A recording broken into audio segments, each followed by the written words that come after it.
Today we're tackling perhaps the most important issue in influencer marketing, which is, are your influencers likely to actually influence behavior? Well, today I have 5 ways for you to analyze to try and pick the right influencers to maximize your chance of having real influence on people and really driving meaningful business results for your client or your brand.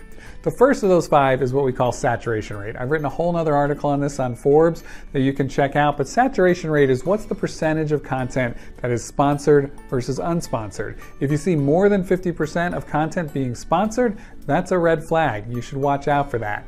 It does vary a bit by influencer type. Maybe a deals influencer is a bit higher, maybe a fashion influencer needs to be a bit lower, but looking across multiple influencers in a given category, you're going to want to stay away from anyone with a saturation rate above 50%.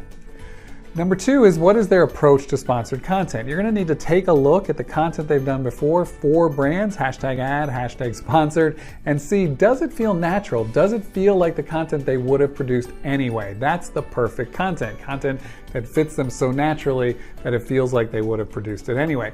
If it's an influencer sitting in a pool holding a bottle of mouthwash, that's not likely to be good content. We don't drink mouthwash in the pool unless you have serious problems, and so that's unlikely to be a very good piece of content. It's going to look like an ad, it's going to look out of place. So is their content authentic? Is it genuine? Does it feel right? Does it feel like something they would have otherwise produced? Number 3 is their engagement rate for sponsored content versus unsponsored content. Again, this one is an interesting one because you don't want them to be much below and you don't want them to be much above. So if their engagement rate on unsponsored content is significantly above their engagement rate for sponsored content, it suggests that maybe their sponsored content isn't resonating with their audience. So maybe they're not doing a good job on that genuine, authentic content we talked about a moment ago. If, though, their engagement rate is dramatically higher on sponsored content than unsponsored content, that could suggest that they're buying likes, they're buying comments, those sort of things, and you also don't want to get into that behavior. So you want to look for something that is directionally the same. The 4th item is comment relevance. So one of the things we like to see is, of course, a lot of comments on our influencers' posts, but we also look at those to make sure the comments are relevant to the content. Let's say it's a cooking piece of content and all the comments are about the red dress she's wearing. Well, fantastic that it's a wonderful red dress, but people were not motivated by the cooking content, which was the purpose of the post in the first place. So looking at content relevance, or comment relevance rather, is very important. And the last one is the like to comment ratio. Now, there's no hard, fast rule on this of 6-to-1 or 20-to-1, but we have seen influencers who are getting thousands of likes with almost no comments.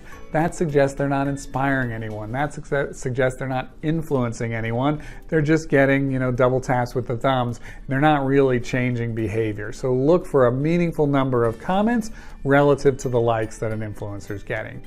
And importantly, those last 3, the engagement rate, the comment relevance, and the like comment ratio, can all be indicative, if the numbers don't play out correctly, can all be indicative of an influencer who is buying fake followers or fake likes or fake comments. And of course, you're going to want to stay away from those most of all.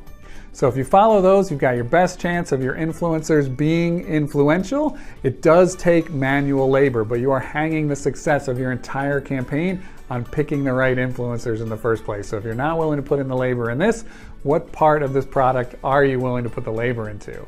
That would be my question. So get out there, make sure you pick the right influencers. Until next time on The Spin, I'm Jim Tobin with Carousel.